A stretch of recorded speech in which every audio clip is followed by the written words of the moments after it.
What's going on YouTube? As you probably have noticed, I've been posting a D&D campaign that I personally run, Star Wars one, and I've kind of figured with how much I'm posting D&D, I should probably post more informational or guide type videos for D&D.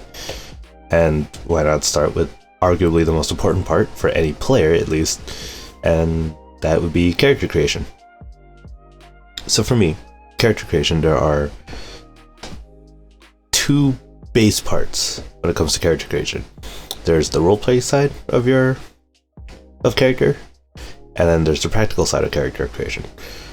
I won't get too much into practical because that's easier to understand. And for me, the more personal, the more specific thing that really makes a character your character is the role-playing side. And I'll talk more about it as we go along through the video. And certain websites that you can actually use to keep track of a character.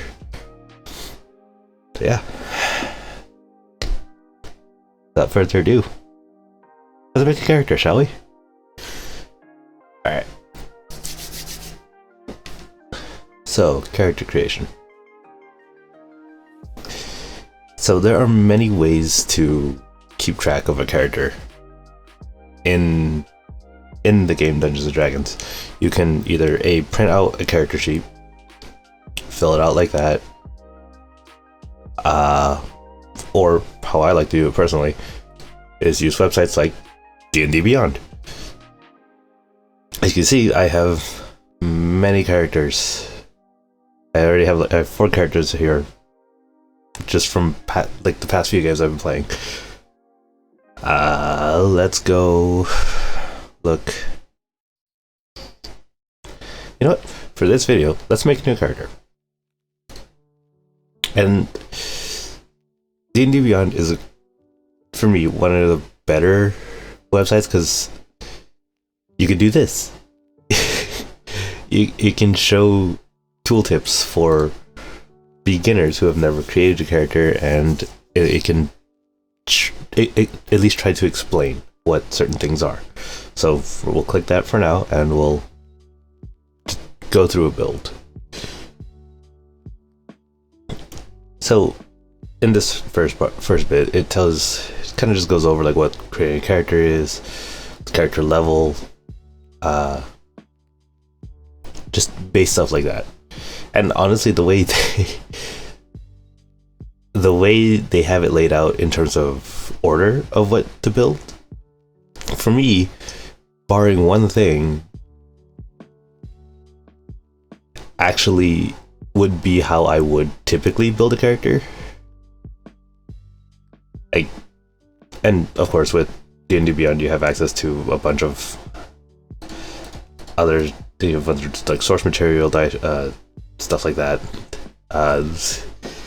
This falls more for me on the more practical point, and this is more also specific on your DM and how they like to run the game. So I won't focus too much on this.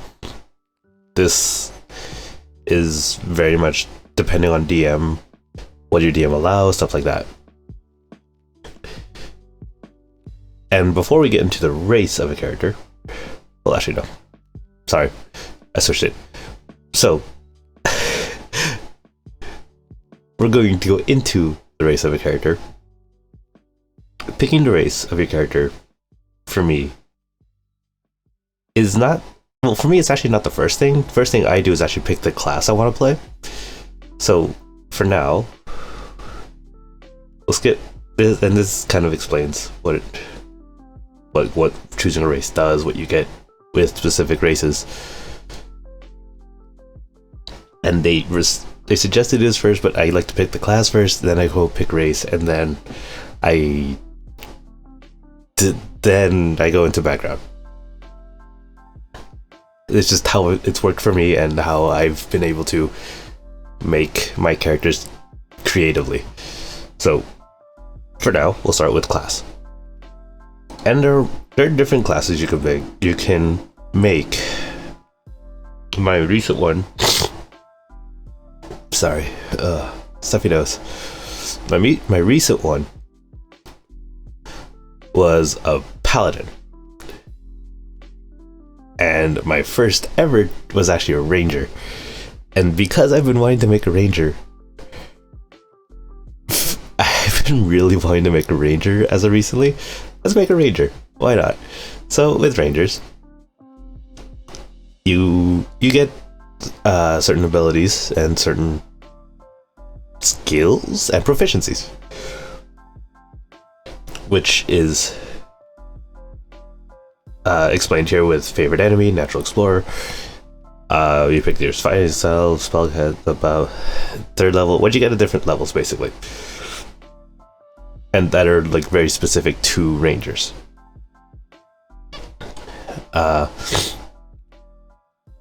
Explaining your hit die.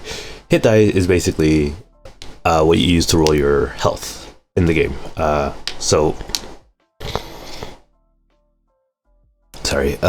Especially when you're calculating health for first level, you take the max amount of whatever your hit die is. So for rangers, it'd be a D10 plus whatever your Constitution score is. And I'll explain that. I'm debating if I'm making a part 2. We'll see if this gets a part 2. If this gets a part 2, I'll explain it probably more in part 2 than I will here. And I'll probably explain more of this once we get to the more practical part of character creation. So we'll say, for now, we'll pick a ranger. So, and with rangers, you get to pick your proficiencies, your favorite enemy, natural explorer. Proficiencies are basically whether certain skills, so like animal handling, athletics, insight, investigation, nature, perception. Again, these are things I'll probably explain more in detail in the next part, but for now, for the role-playing part of it, is what is your character good at? So for rangers, the typical ranger story is that they're proficient trackers, they're great with a bow. So you'd probably go with a perception as a proficiency, or like they're like the scouts in the military, basically. You can go perception, survival, checking tracks and all that, or even or animal handling, or even nature. Basically anything that I've picked previously, and the ones there. Great choices for like the typical ranger. And D&D Beyond recognizes that, so they give you these options. Sorry, water. I'm breathing. I'm speaking without breathing.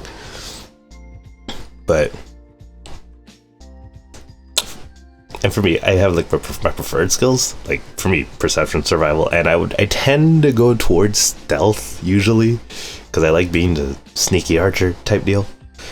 And with favorite enemies, again, it's just what would make sense for your character that you want to make. Would it make sense to be hunting? Or are you a dragon hunter? So you prefer to hunt dragons, or do you prefer to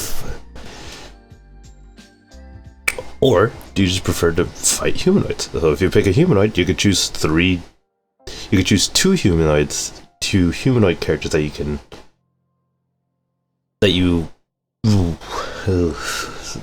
my brain, sorry. Two humanoid characters that you prefer to fight, plus a language that you have, or, like I said, aberrations being the... What are aberrations? Aberrations being more the demonic abomination type enemies, beasts being like animal type beasts, celestials being like the angelic, otherworldly creatures, dragons being, well, dragon scales, fire, raw. Elementals being more the if you ever played Skyrim, the Flame Atronach, the Frost Atronach, or the Lightning Atronach, I'm forgetting. Fae being like the more fantastical creatures, like fairies, pixies, or I'm forgetting one specifically for D&D, but fiends are also more like the low, like, sorry, that aberrations are more the abomination type deal. So like liches, stuff like that. Fiends are more the demonic type. Monstrosities are more like the monsters. Oozes, yeah, you get the idea. What is your ranger a good hunter of? Me personally, I like the fact that I get an extra language. So I like choosing humanoids and then choosing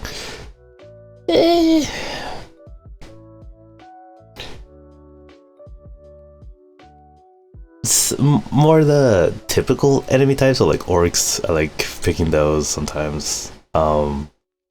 Goblinoids, which I'm pretty sure are just goblins, I like picking them too. Kobolds can also be a pretty fun one to pick. Or if you like fighting humans, or you're more the, I guess, the murder hobo type player, you can also pick humans. Yeah, to each their own, based on your story. And it gives you an option of language. And we're going to stop there for D&D Beyond and stuff like that. I'll explore more of D&D Beyond with the more practical side of character creation. But for now, we'll leave them at this. Doesn't even have a name yet. Let's go into more roleplay. So, for me, roleplay, again, 100% dependent on what type of game you're playing. So if you're playing more of a homebrew setting, talk to your DM. Talk to your DM about what the setting is, how integrated do you want me to be in the story. If he says a lot integrated into the main story, then talk to him about it. Him or her about what kind of inspirations your character should have, or not even that, or like something even as simple as what's the main premise of this world, what's the main things going on. He doesn't have to tell you the whole story, but basically give you the premise of the world. And all of that just kind of stems to being part of your background. And the background could really also be further separated into certain things, like what are your character goals? So I like asking 3 to 4 questions when I'm making my character. What are my goals for the character? Or what are the goals of the character?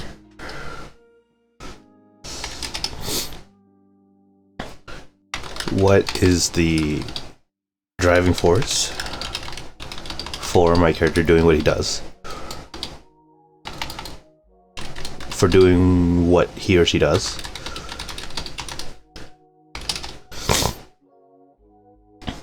And I like to make tragic characters, so I tend to have more along the lines of not necessarily dead parents, because I've had characters where their parents live, but tragedy happens further on in the story.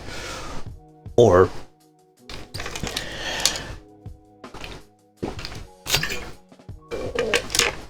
you can actually have what one of my other characters had.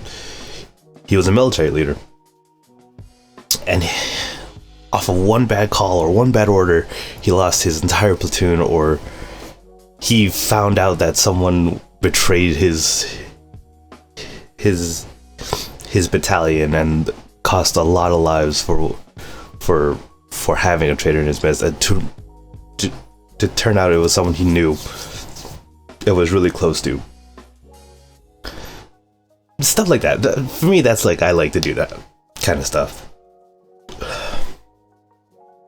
But again, you think about it. This is absolutely like your character. I'm trying to help you like get you thinking, basically. That's what the whole point of this is right now.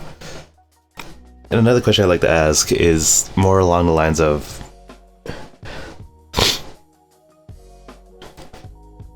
how, like, what's the personality of my character? Like,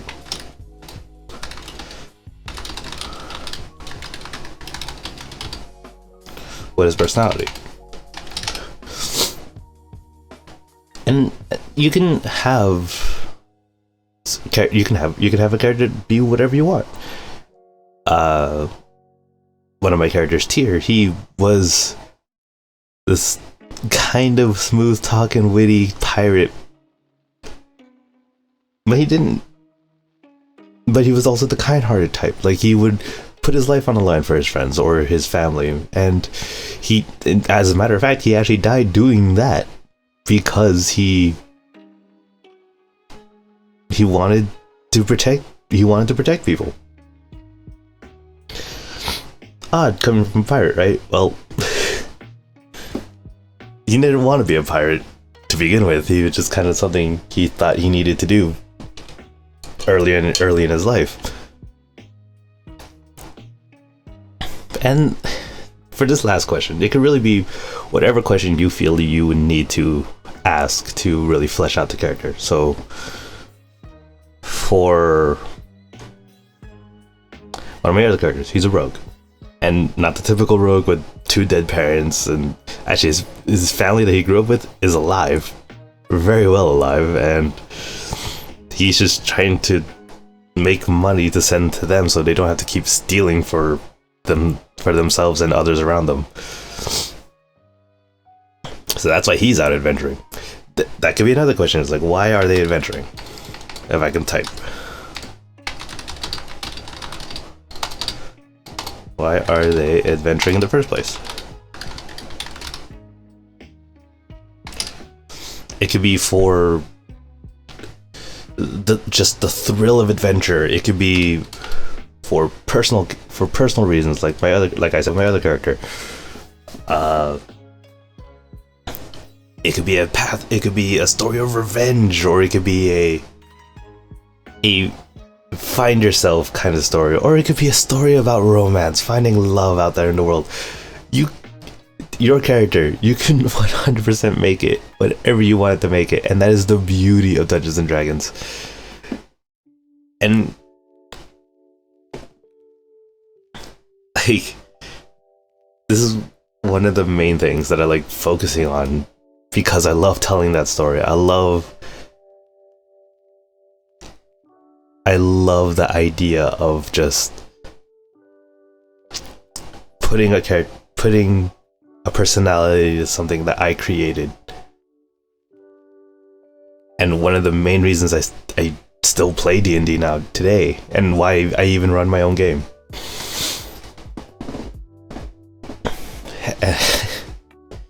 It's a beautiful game, honestly. If you haven't played it, I recommend at least looking into it. If you want, I can recommend a show called Critical Role. It's more of a show type deal. But they play the game, and it's fun. It's fun to watch the voices and the acting, the role playing. It's so fun. But if you don't want to, if you want a more casual side, I'll actually put links to two Twitch streamers that I actually do watch their games. One is currently on hiatus, one is currently active right now. And check them out. Seriously, check them out. They're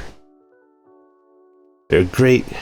They are wonderful people, and just trying to help them out too, because they're not as big as Critical Role, but they're highly entertaining, and I do recommend.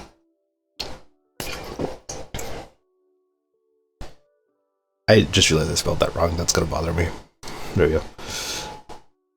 So,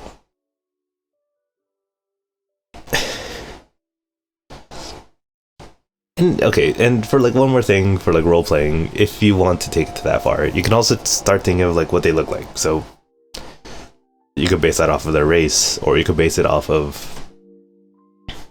which is why I like picking my race, and then my class. So that's why I like my order being the class, race, background. So I can start working on the background after I figure out what's my race. First, like once I figure out the race, I can figure out what they look like. I can figure out what their goals are, their aspirations, their whole personality, and I can. This is why I love talking about it. It's so.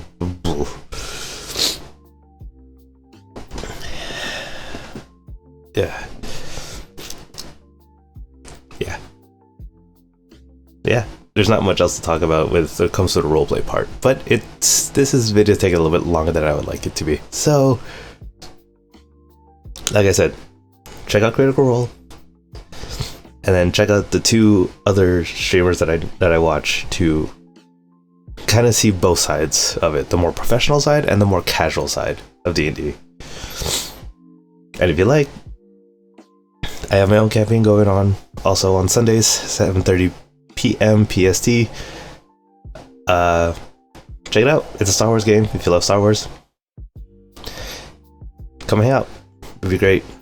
And yeah, I think that's it for this part. For the next part, I'll talk more about the practical side. So the equipment you use, what your stat means, what your hit dice in more depth, stuff like that. So yeah, this is the more creative side of D&D. And if you guys want, you guys are interested in me trying to do like a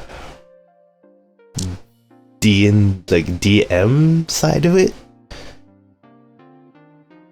first off, I would have to get people actually in here to, help with that kind of a process, because I'm still new to DM. I'm more player right now than I am DM, even though I am running a game.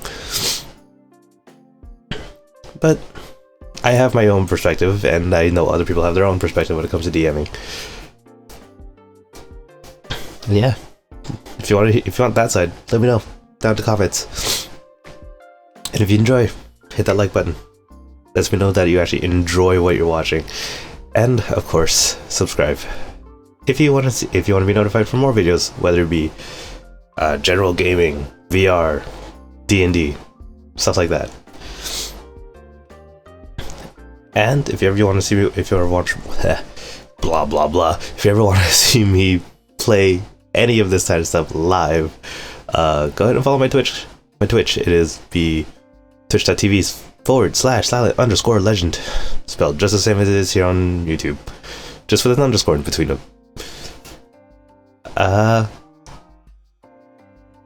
Yeah, that's it.